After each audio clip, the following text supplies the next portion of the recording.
Today's presenter, Russell Jackman, is a graduate of the McGeorge School of Law, University of Pacific, and was admitted to the State Bar of California in June of 1994.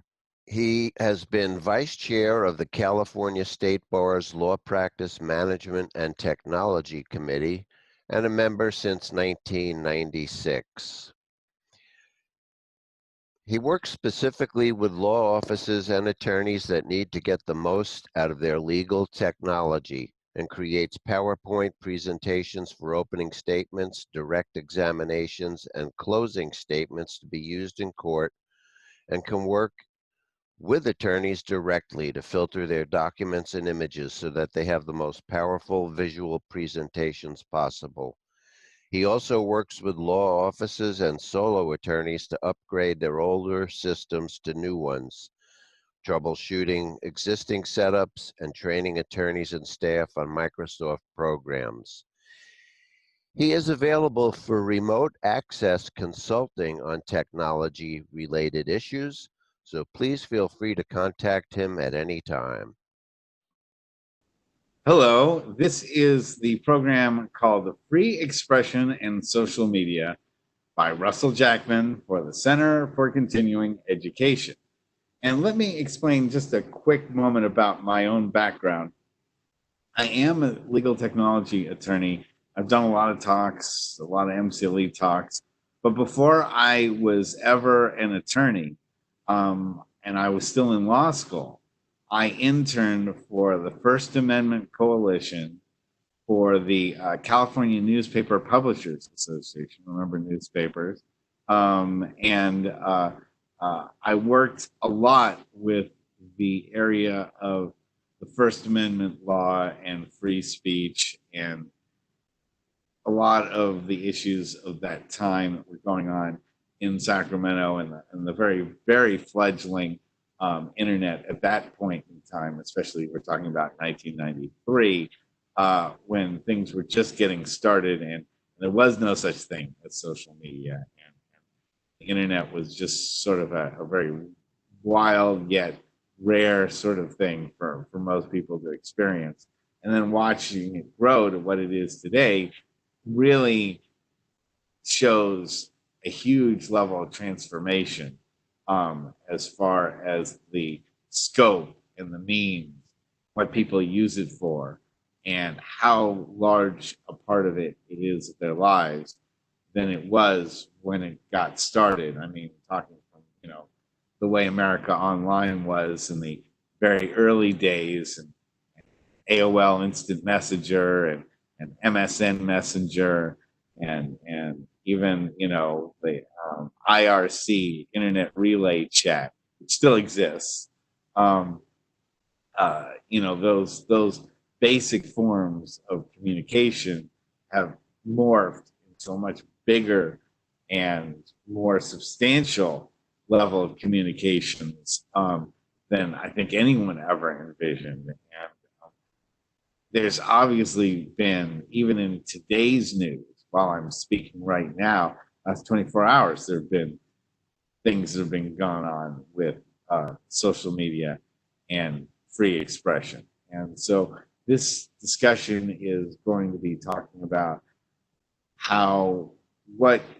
where we are at right now and where we may want to go or where we could go with it or what could be done with it. I would like to say I have a lot of answers for what's going on right now, but the truth is I don't. So what we can best do is identify the issues and try to move on from there to think of what sort of plans we should do to control, if we can, the situation that's going on right now. So the core of free speech, as we have it, is obviously the First Amendment. I'm not going to stand on a pedestal and read all of this to you folks because I know that you are probably well familiar with this, and I know that you guys know plenty about the First Amendment. That we're not going to talk about religion. We're not going to talk about crowds and that sort of thing. We are going to be talking about mostly the abridging of freedom of speech or the press, the right of the people peaceably to assemble. That's not as important, or petition the government for redress of grievances. That's not so important. It's really the middle part, which is abridging the freedom of speech or of the press. Now, Congress shall make no law respecting an establishment of religion. And that has been extended out to mean that it's pretty much any acting branch of government that goes through anything that Congress at all funds, which includes the president.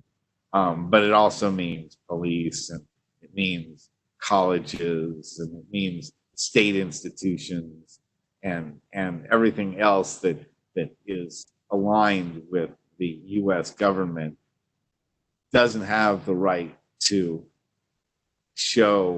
abridge the freedom of people to have free speech or of the press.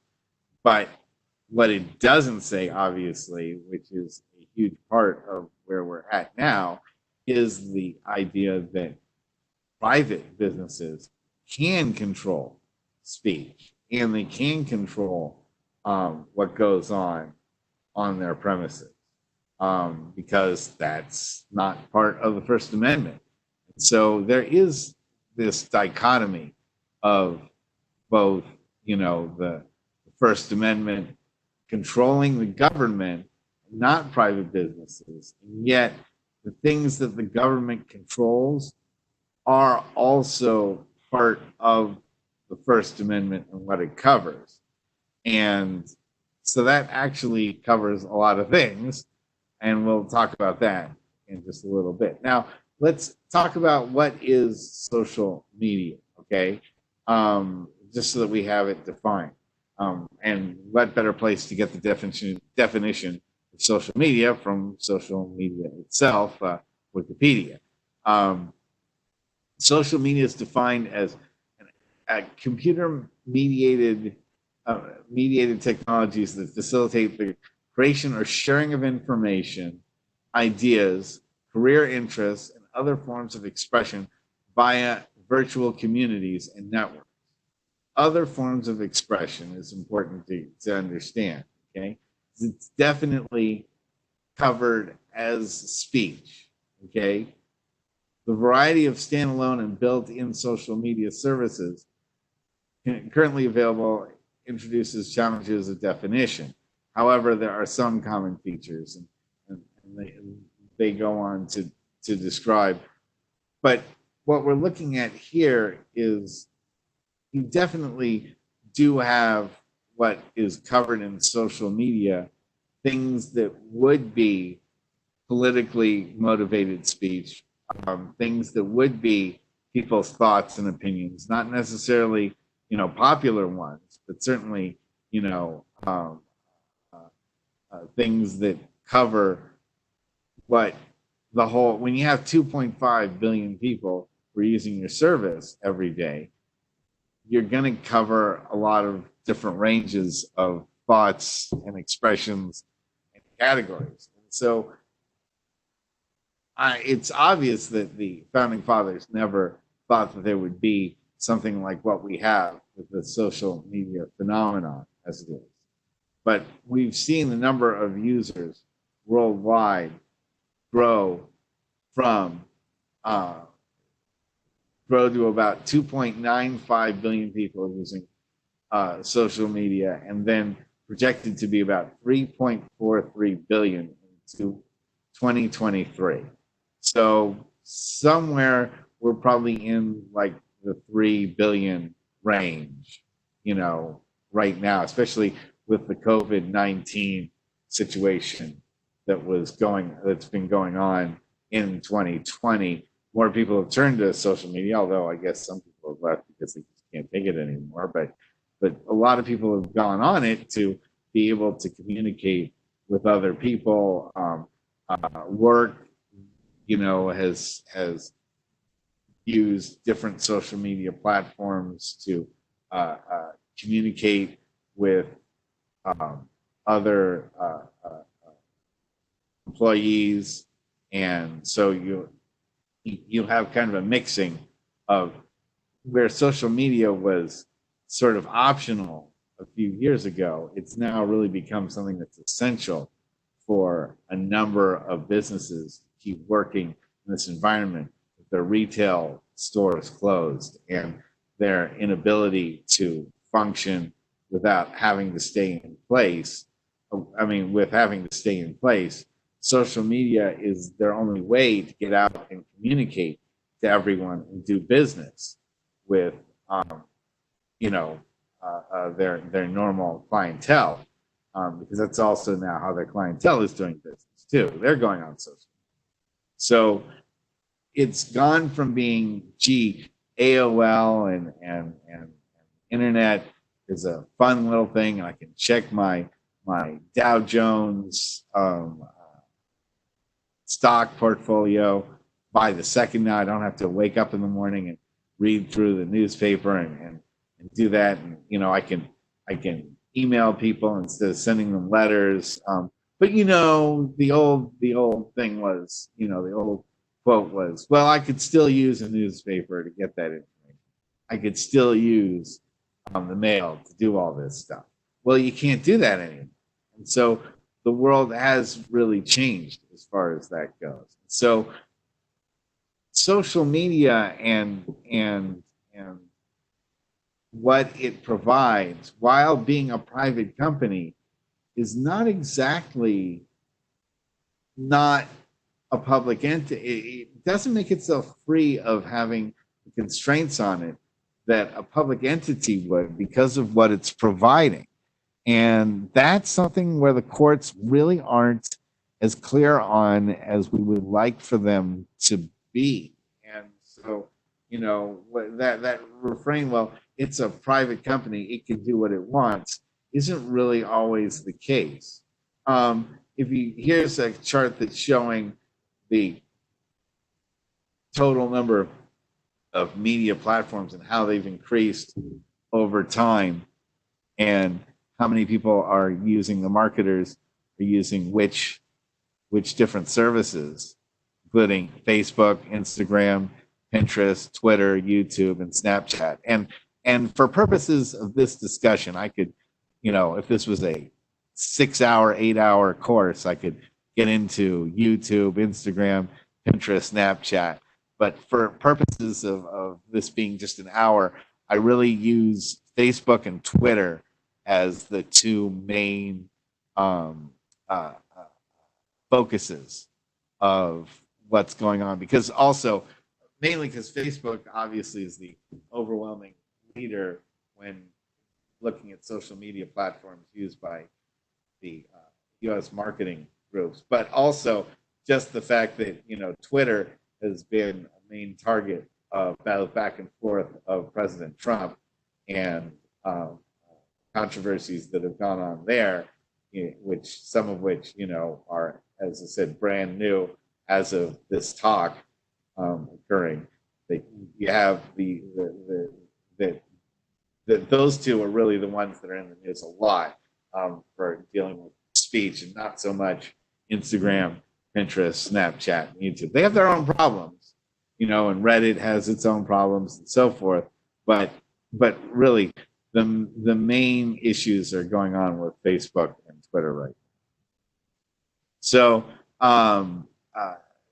the penetration is going on worldwide, instead of 49%, and as lesser developed nations are able to come up with better infrastructure and be able to provide more internet coverage and broadband, over the air mobile networks, you're going to have even more people get involved and getting online and being involved in social networks.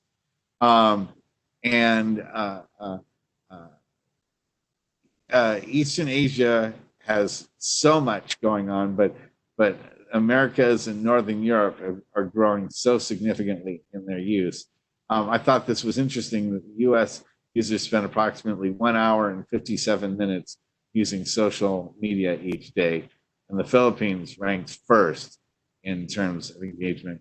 And they amounted to 4 hours and 1 minute. So that's about twice as much time spent on social media than the United States. So didn't know that, but it was interesting to come up with that during the research. So, but as I was saying earlier, social media is more than just chatting.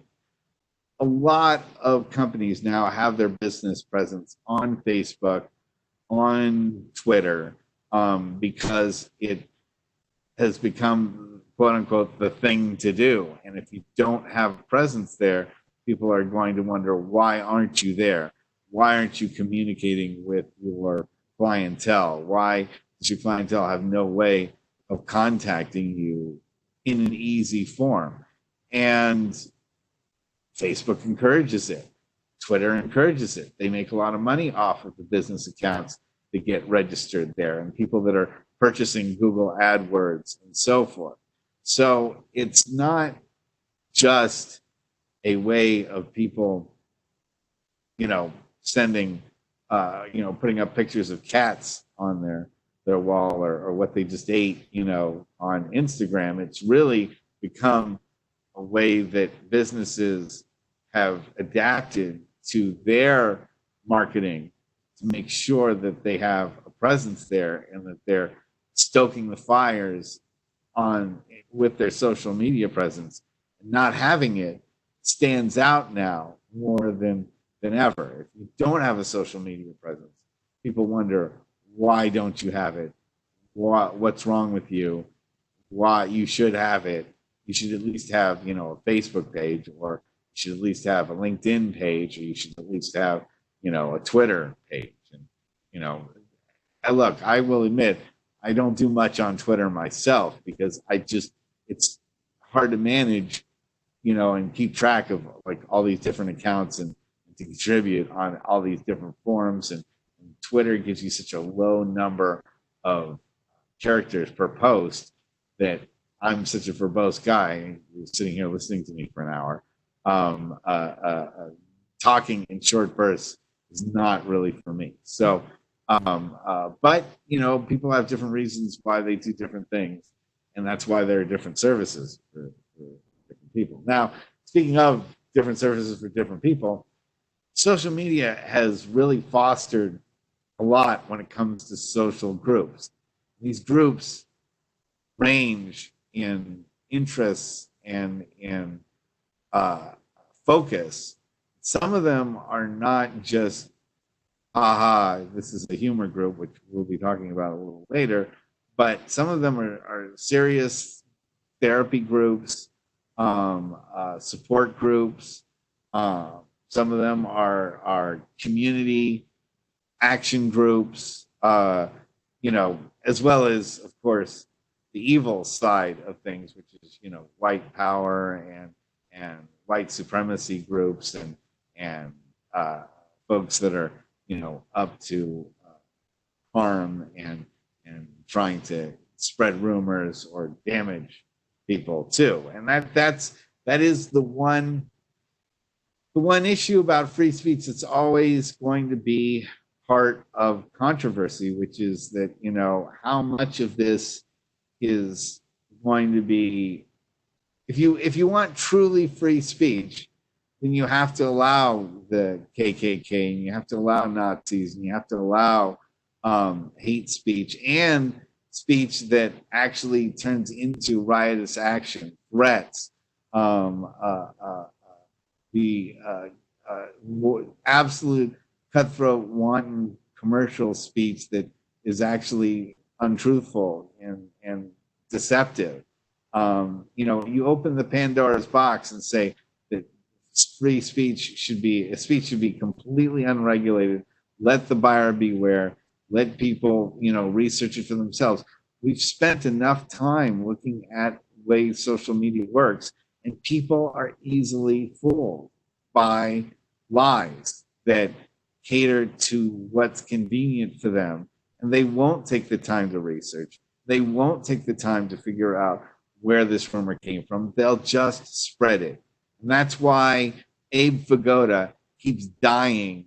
You keep getting a notice that Abe Vigoda just died, but he died, like 4 years ago. That's why, you get news articles on things that happened in 2015, people publishing it like it just happened. And because people aren't taking the time to like just even do the most basic elements before they post something. And are those rumors dangerous enough that they need to be controlled somehow? And if so, who controls it? Now, a lot of people use social media as their news source. Now, that's not a good thing, but it is what it is. And I mean, I would hate to say this, but I've heard probably most celebrity deaths that have happened in the last 8 or 9 years, I heard from first because somebody posted it on social media than I did because I watched the news and it told me. Just that's the power of social media. Somebody hears it first, they post it, starts the rumor mill going, and boom, everybody hears about it within, a couple, minutes, if not an hour. And that whole thing, where we were all grew up where, we'd come home or, mom and dad would come home and they would turn on the news at 6 o'clock and they would get their news dosage, in an hour, half an hour as kind of this, news plop that they would get. That doesn't exist anymore. Instead, we're grazing. We're like news grazers now. We go and we pick up news as we see it. And we're used to seeing it now in the social media presence like we have it. And so we're not just used to chatting anymore. We're used to looking at our feed. I mean, it's called a news feed for a reason. People see stuff, they post it, and then we react to it based on it being what we think is news. And then, of course, social media is being used for dating and people meeting up socially in that sense too. And so it makes you really wonder, is social media just a regular old everyday common business like a Walmart or, a Target store or, gas station or, pharmacy? Is it really? Or, I mean, is it something else? You have a lot of political activism as part of social media as well, because that's how people find people to get motivated. You want, I mean, it's social, right? And so you have your friends there. And if you have your friends there, what are you going to do? You're going to talk about things that are important to you. And if you find enough friends that find enough things that are important to them and that all mean the same, you guys can get together and be active politically. So, but you wouldn't have done that if you hadn't been put together through social media. So, social media is creating these economic and political affiliations through its very nature by how it's designed. And so, can it really wave its hands at us and say, but we're still a private company? You're not paying for this. It's free. You could leave at any time. Just walk, just go, do whatever you want. We'll live without you. We got 2.5, billion people on our system alone. So if you leave, who cares? Maybe that's the case. I mean, there's crazy amount of now when you look at what is being spent on, well, obviously TV is still huge, but Alphabet's social platform is now going to get about $149 billion spent on it versus TV's $192 billion on it. So and if you add up Alphabet and Google together, you get a higher number than what you have with TV being spent and combined with like TV and newspapers pretty much. Okay. So then with Facebook and then YouTube and Amazon, and Twitter and Snapchat all added together, you can see what's being spent on social platforms is as much or more than any other type of form of speech that is available currently, especially if you look at magazines, which used to be a huge issue. Now it doesn't even do as much as Amazon does. And Amazon is just one site versus every single magazine that you have that's available for the US. So that, it's changed enough that social media deserves some special attention to it that you don't normally get with just average TV, newspaper, radio, magazine, cinema advertising, or using those as speech forums, as opposed to what you have with Facebook, Google, YouTube, and so forth. Commercial speech can be regulated. And for instance, in 1980, you have the Central Hudson Gas and Electric Corporation versus Public Service Commission. And they created they said that commercial speech can be regulated, but these things will help it determine, this 4-point test, help it determine which things violate the First Amendment. So whether the commercial speech concerns a lawful activity and is not misleading, whether the government interest asserted to justify the regulation is substantial, okay? That's obviously going to be the real trick here, isn't it? And whether the regulation directly advances that government interest.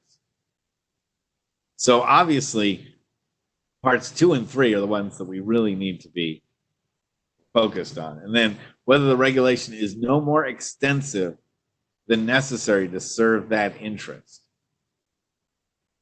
So it really makes you think, whether the government interest that's asserted to justify the regulation is substantial, and whether that regulation directly advances that government interest. And is the regulation no more extensive than necessary to serve that interest? Now, that's why it's really important to look at that, at where you're at. The court obviously felt in Hudson that you were going to have the ability for decisions to overreach and regulation that would cause chilling effects on commercial speech, on the ability for things like social media to expand in the way that it would, that any regulation of it had to be carefully done and tailored close enough that it's almost on a per, there might not be an easy way to just make any kind of blanket regulation, almost on a per incident basis. But you just can't have that because you need some kind of guidelines people can follow. But where we're at now, right, currently, is there isn't that same kind of regulation of social media in mass, at least not in the way that someone like Trump would want to have it done. And is that what we really want? So is social media really the new town square? It's a private company, but operating on public created internet. The fact that you wouldn't have something like the folks over at Facebook, and wouldn't have YouTube, wouldn't have any of those things if there weren't people on the internet in the first place to be able to access it. And they are just a service. They are riding on the backs of the internet. And of course, to use the internet, you need electricity, right? And all of those things are provided by the public or by private-owned utilities, but that are under public regulation. And one could maybe even look at the way that interstate commerce and the Commerce Clause is structured to say that if what you're doing affects interstate commerce, and it does, then you need to be regulated under, you know, the number of regulations based by the government. You can't just be free to do whatever you want just because you're a private company. Of course, there is the dreaded terms of services agreement that all these services can turn to and say, well, you agreed to it. You agreed to say you would let us do these things. You agreed to say that we could censor these things. You agreed that we could read these things and go into your files and check these things out because we need to be able to use that for maintenance. We need to use that for checking to see that we're not going to be held liable for things like child porn, possession of child porn or other, illegal activities, that they would be held responsible for just having on their server. So they, say, we need these things cleared. You agreed to behave in a certain fashion. You're not behaving in the fashion that we told you to behave. Therefore, you can take a hike. But in Marsh versus Alabama, a case in 1946, it ruled that a state trespassing statute cannot be used to prevent a distribution of religious materials on the town sidewalk, even though the sidewalk is part of a privately owned company town. And the court based its rulings on the provision of the First Amendment and the 14th Amendment, the 14th applying to the state based on the fact that the First Amendment bound the U.S. Constitution to this case and then bound the state to the Constitution based on the 14th Amendment. So it said that you can't, that the First Amendment applies to things like the things that are even part of a company-owned town that are the infrastructure because it's open to the public to use. And therefore, it's something that you're providing to get the benefit of the public so that you can run this business.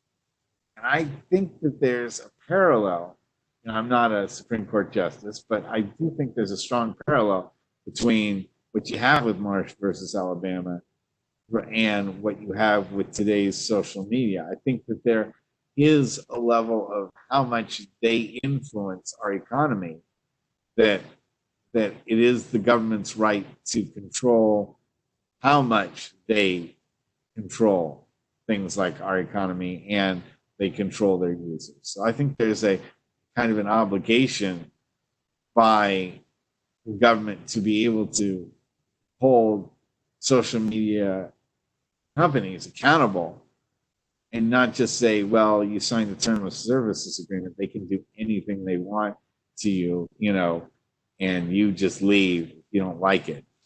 I think there's enough benefit that these companies have gotten from the infrastructure that is publicly paid for them, that they should be held to First Amendment constraints of commercial speech, just like any other company can, and they're held to maybe the First Amendment constraints as most government agencies are, based on the fact that they have this sort of role in our modern society.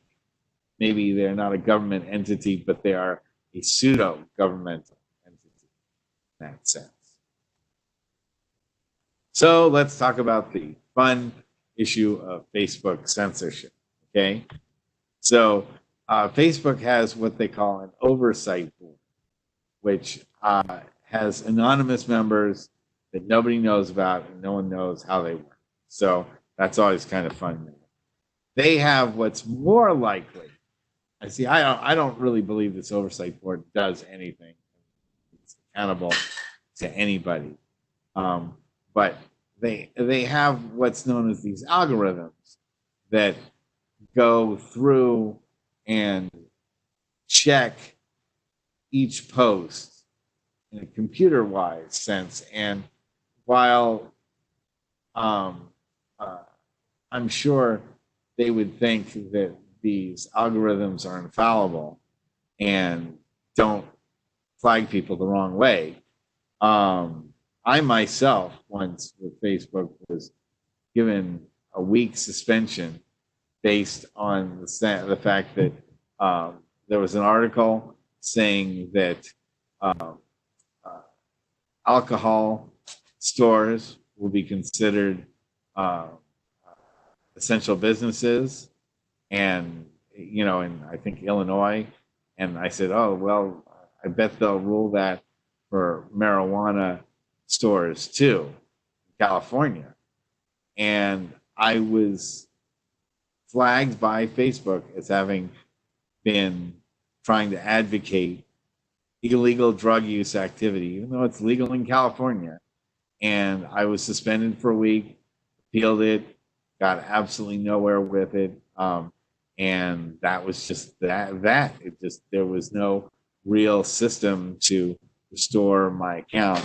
And I was just shut down for a week. So that was not only, difficult for the people that I normally communicate with, but, embarrassing to have to like explain why I was out of touch with people. And, I hadn't really done anything wrong. I still stand by, the comment. It wasn't even anything directly endorsing the sale or use of marijuana, just that marijuana stores would be considered essential businesses like an alcohol store. But that obviously really upset the Facebook algorithm. So,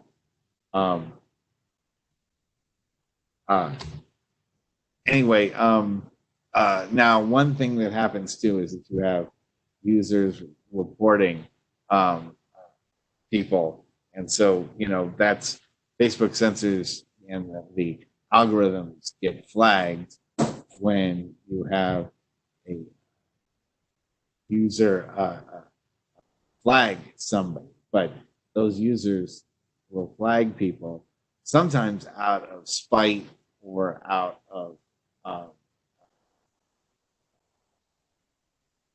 doing a they'll do it out of spite or do it out of revenge. They want revenge on somebody, so they'll just go ahead and report them and hope that an algorithm will pick them up and throw them in Facebook jail. And then you have law enforcement talking to Facebook on certain occasions. I want to also have them, withdraw certain names and interests, certain names and information from the Facebook posts as well. And then you have on Facebook apparently a 27-page manual of things that could be censored. And of course, nobody knows those things. When you look at Facebook and you do look at the names, the things that could be censored based on their policy, unfortunately, you get a lot of vagueness, and they say a lot of things like, well, we don't want violence, but you don't know necessarily, you could have the violence of, a Bugs Bunny cartoon right now, and that would maybe trip the censorship off and make them, pull you, even though, you didn't mean anything, nobody's being threatened by it. I mean, I can understand when somebody threatens somebody else and say, I'm going to drive over your house and set your house on fire. You got to stop that, but on the other hand, when someone says, I go punch Hitler in the face. Well, here's the thing. Hitler's dead. You can't punch him in the face. So is that violence against Hitler, considered an act of violence and encouraging violence? I mean, you're not obviously going to be able to go back in time and punch him in the face. So what necessarily is in danger there? So, you have a situation where these rules are very hard to interpret and very difficult to deal with. And then there's an appeals process. As far as I know, one person I know has appealed one thing and had them change their mind. But most of the time, you're punished. Your appeals process is heard silently, quickly, and they deny it at every possible turn because they don't want to admit they were ever wrong. So expecting them to, but the one thing that you don't ever get is an explanation, one way or the other. They turn down your appeal, they don't say why. They remove your suspension, they don't tell you why either. So, you know, that's the, if you want guidelines and you want to have an idea how to keep from violating their rules, good luck. And so things like violence, hate speech, drugs, nudity, racism are all supposedly, you know, banned. And yet, you know, I see all sorts of racist posts put, you know, by people in certain discussion groups, even ones that have absolutely no place in the discussion group at all. It'll be a group about comic books or about basketball. People will post some horribly racist stuff in them, especially now during the Black Lives Matter movement and everything that's going on now. I mean, there are people who will post totally out of context subjects, and their posts will remain up, but someone will, you know, post something on Happy 420, and that will get censored. And so it's hard to be able to get the consistency of it because the algorithms that work, that function, are not based on that kind of logic. Instead, they just sort of do what they do. And I do think that the more you've been flagged, the more complaints you have against your profile, the more scrutiny you're under, and you're kind of under a microscope at a certain point in time that you've got to watch everything you say, or you're going to be flagged and given first a day off, then 3 days off, then a week off, then a month off. Then I think, you know, they give you a month off a couple of times, and then they supposedly suspend your account forever. You know? But algorithms make mistakes, and that's an issue that has been a big problem for a lot of people. Is that, you know, when you get this sort of false positive, and the computer says you're guilty, you really have nowhere to turn, and so it gives you that sort of sense of computer justice that you realize is not really the way the world should work. And maybe that's why we have, you know, jury systems and other means of dealing with situations like this, rather than, you know, the cold hard hand of the computer. The current COVID-19 crisis means there are even fewer humans that are reviewing these decisions. These things are left even more up to automated systems to pull the plug on you if they think that you violated what they think is wrong. And they are they can de-emphasize a group, they can suspend a group, or they can flat out ban a group. And there's really no recourse once a group has been banned or disbanded. There's no way to bring it back together. It is actually deleted. All their files are gone. Everything that was written in that group archivally is removed as part of what Facebook does to punish being in violation of what they had to say. So, and Twitter has its own level of censorship. They have a thing called Project Veritas, which will edit videos in a matter which some films were created and edited, and then makes it difficult to fully assess the contents and the veracity of the claims that they appear to make. And even simple questions like the percent of Twitter's accounts that are bots and how many of its content is automatically generated are complete unknown. So Twitter has really been out of control for a long time. And because of that situation, Twitter, you know, has sort of lashed back, tried to control things back the other way. And now it's gotten itself in a huge controversy with President Trump, which is something that's happened right now. It first went and tried to make sure that unverified claims regarding COVID-19 or that caused widespread panic social unrest may be considered a violation of our policy. And now they get rid of posts like the National Guard just announced that no more shipments of food will be arriving for 2 months.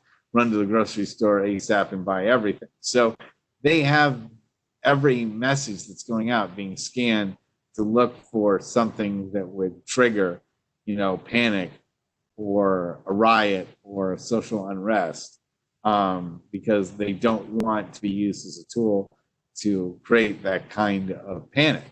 On the other hand, you have Trump, who in 2.5 years, he's put out 17,000 tweets. And in 1 hour, he actually posted 41 of them, which, I like posting as much as anyone in the whole world.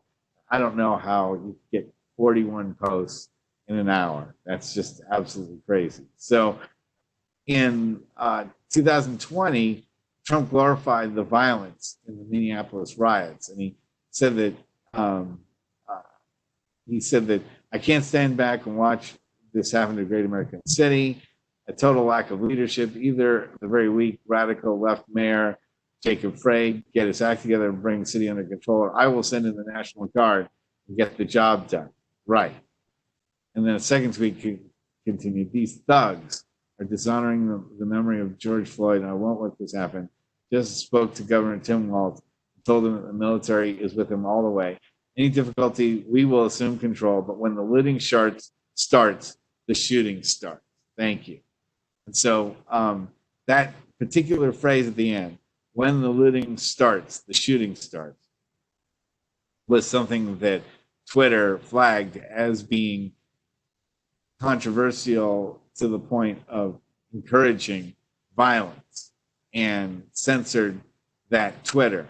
And now, as a response, Trump issued an executive order 230C to say that the a limited liability for protection to it said that if an online platform restricted access to some content posted by others, it becomes a publisher of the content posted on its site for torts such as defamation. So, and this is a really big, deep question that I don't really have an answer to, and I don't think that Trump has the ability to issue it as an executive order. It's something that the Supreme Court would really have to rule on.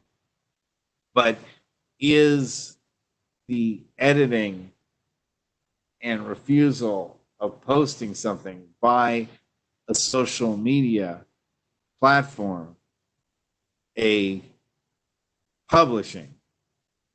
Is it tantamount to them creating it because of something that they really can't? They're showing they can control it. They're not controlling necessarily the content by editing it, but they are controlling the type of content by saying that if it contains this sort of information, they won't allow it to be posted. Does that make them a publisher? And then does it allow them to be sued for defamation? Because Twitter obviously doesn't want to get into the business of being responsible for everybody's posts, because if everybody's posts are circumspect, all someone has to do is say something, about somebody that's untrue, and Twitter would be involved in a defamation suit because they published it. So that's where the crux really is. And Congress sought to provide protections for online platforms and that would protect minors from harmful content, intended to ensure that such providers would not be discouraged from taking down harmful material. And this provision was also intended to further the express vision that the internet is a forum for true diversity of political discourse. The limited protections provided by the statute should be construed with these purposes in mind. So the executive order was really going to, and it hasn't been enforced since. So I don't know where it currently is at. In fact, I know that as of today, there was something taken down by Twitter that supposedly an upside down triangle. So we'll see where that all leads, or maybe with Reddit. But you have a lot of things developing on this level, and no answers being provided just yet. And then in real life, I have an issue of Facebook censorship other than my own personal bans.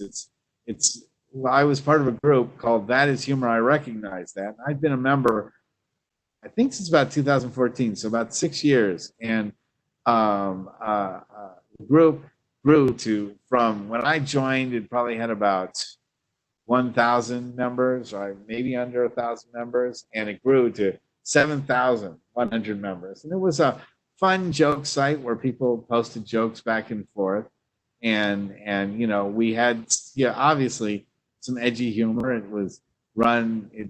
The group was run by a guy who was a hippie from the 60s, and he actually did serve on a ship that was on tour in Vietnam. So he's a war veteran, and but he's a, you know, he's a really laid back, kind of fun hippie type, and we'd have a lot of very witty jokes. He's a big fan of Robin Williams. That's how we bonded, because That Is Humor. I Recognize That is a catchphrase from Good Morning Vietnam, if you ever have had a chance to see that. So we grew this group, and he made me an administrator, and I looked to this group as a real fun release, as a way to, you know, get over the tough days that I've had, and difficult times that I've gone through, and especially during the time of COVID crisis. It was a way for us to get together and have a good laugh while a lot of us were suffering really hard in our personal lives and in our business. And then we started getting, in the last, like, maybe 6 months, complaints that we were posting fake news, which, of course, this is a humor group. So fake news, one person's fake news post is another person's parody site. So people would be posting stuff, especially when Trump made his comment about using disinfectant. People would be posting, you know, bottles of Clorox and syringes, and people would be posting, you know, certain pictures of Trump. And well, first of all, they pictures of Clorox bottles and saying, you know, shoot up disinfectant and all that stuff. They were all removed for being giving fake medical advice. And then we were flagged for hate speech, having a picture of Trump with a skeleton on his face mask, by one user who was a big Trump fan and just thought it was not fair to pick on Trump that way. Although a lot of other members saw it and thought it was funny. And then I had made this, as admin, I'd made this the group's main profile page as a picture. And the group not only was flagged for this picture for inciting violence, but the group itself was disbanded for this picture.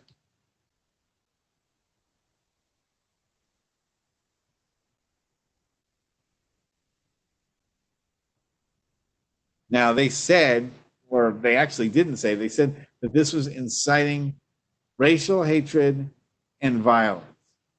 And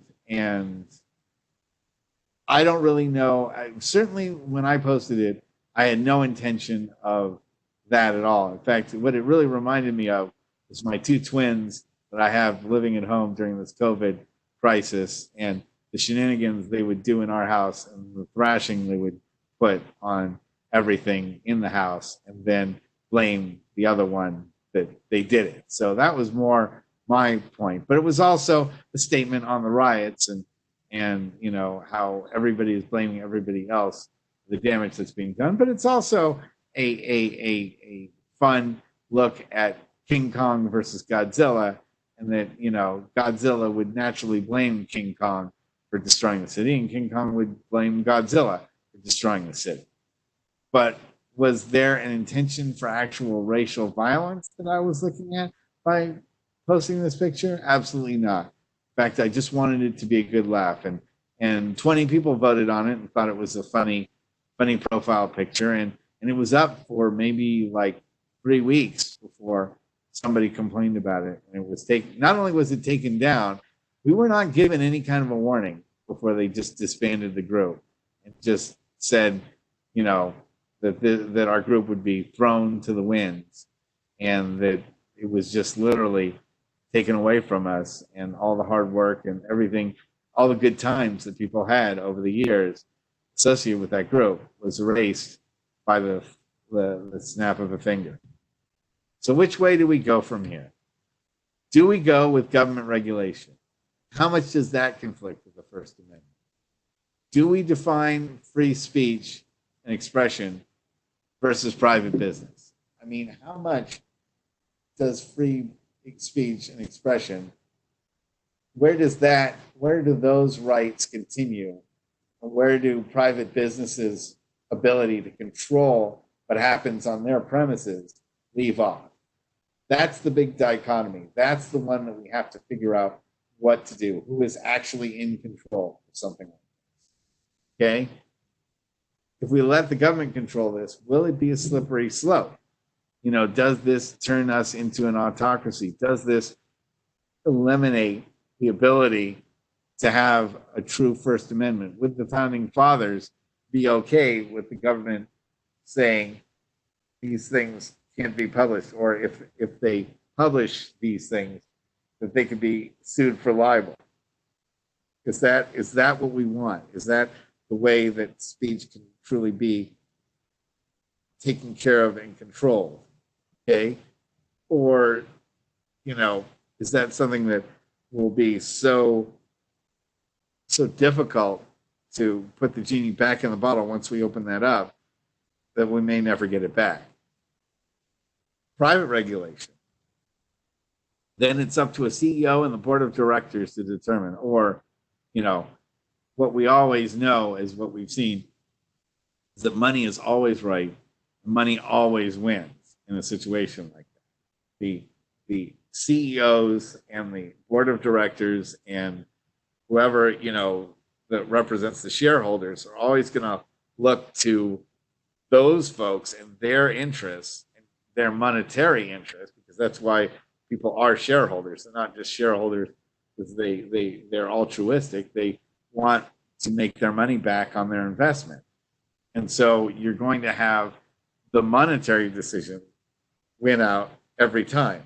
And we really saw that with Zuckerberg and Facebook in 2016, in retrospect, with 2016 and the election, where he took so much money from so many corrupt causes and let them manipulate his platform, his social media platform, basically, in exchange for hundreds of millions of dollars that will probably never be accounted for. And so, we can see that you can't always trust private business to do what's in the best interest of the country, best interest of the people, maybe not even always in the best interest of the company so much as it is in the best interest for himself and his own interests in the company, the CEOs and the board of directors. You may see them not even do things that are that good for the company itself, certainly hurt Facebook's reputation. They worked with the Russians to have these systems put in place, and that they didn't lift a finger to stop them. And that maybe we know now a little bit more that there was more than just that. There may have been some complicity in all of that, not just the fact that this was done, behind their back without them checking, but maybe there was more to it than that. So if money always wins, the public may be cut short. And so, if the shareholders control what happens, is that always going to be in for the public benefit? A lot of times it's not. And so you have, with private regulation, you have capriciousness. You don't have any accountability in the sense that they can fire you and they can hire you whenever they feel like it. They don't have to have the accountability of doing things based on a structure. And if they see something as competition to themselves, they're going to strike out at it with as much ferocity as possible. They want to eliminate their competition. They don't just want to share stuff with their competition. American capitalism is based on eliminating your competition if you can. And if you give a private company the ability to regulate itself, we saw in the 20s with the trusts that it was a terrible thing, that prices went up, that consumer choice went down, that your ability to have real freedom was constricted a lot by total cutthroat capitalism. And so that's why these government regulations came into being for a lot of the way they do business. But now, is there a way that we need to regulate the way that social media works in the same way?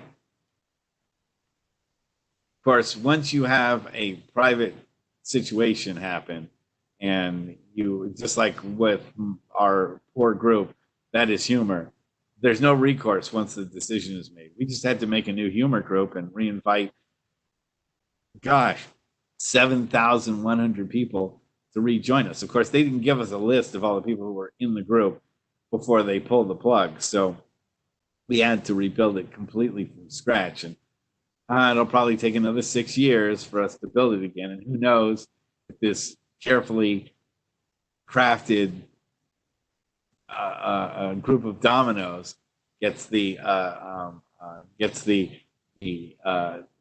domino pulled, or this house of cards that we're building gets one card pulled out from the bottom level again, and we collapse again. I mean, there's no guarantee that this new group that we're going to build, for our own humor, for just to make people laugh, we're not even making money off of it. It's just to have a place to go to have a good time, almost like a virtual bar where people can go and tell whatever jokes they want. You know, that we don't even know if that's going to stay around, because we could piss somebody off again and they could just go and pull the plug on us. But we did call the new group, That Is Humor, Facebook. Get over yourself. And so finally, here's the questions to ponder. Who do we really trust with all of this? How much control should they have? Regulation versus voting with our feet. You know, I mean, how much of this could we just say, you know what, if we hate Facebook so much, we hate Twitter so much, why don't we just move to a different forum? I mean, once upon a time, there was MySpace, and then along came Facebook, and everyone migrated over to there, and MySpace became like a Mayan temple. It's totally abandoned. But Facebook could have people leave from there. I mean, it's sort of a conspiracy of how big it is, because everyone turns around and says, well, you know, I would leave Facebook, but all my friends are there. If all my friends left, then I would leave Facebook too. So it's complicated as far as, like, you know, everyone moving all at once and people adapting to another system based on, and then what system do you use and how does that work?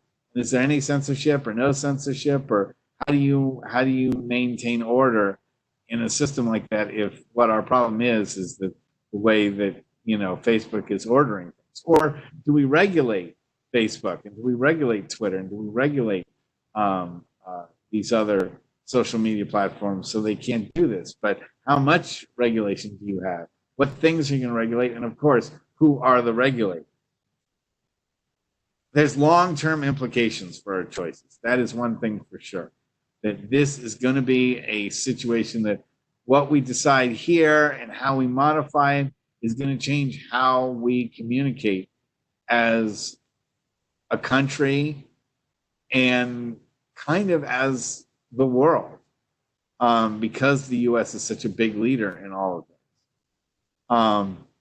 It'll be very interesting. And, you know, that's another thing that we haven't even talked about here, is how these speech rights and arguments conflict with international rights and conceptions of that other countries have with their free speech rights, if they have.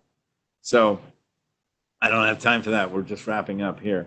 But just understand that what we do here and the decisions we make will be things that affect us and other countries, could be for the rest of our lives. Once the genie is out of the bottle, can we ever get it back in? If we let government control a lot, is that too much, and will we regret it? If we let private companies do whatever they want, can we ever get it back in control?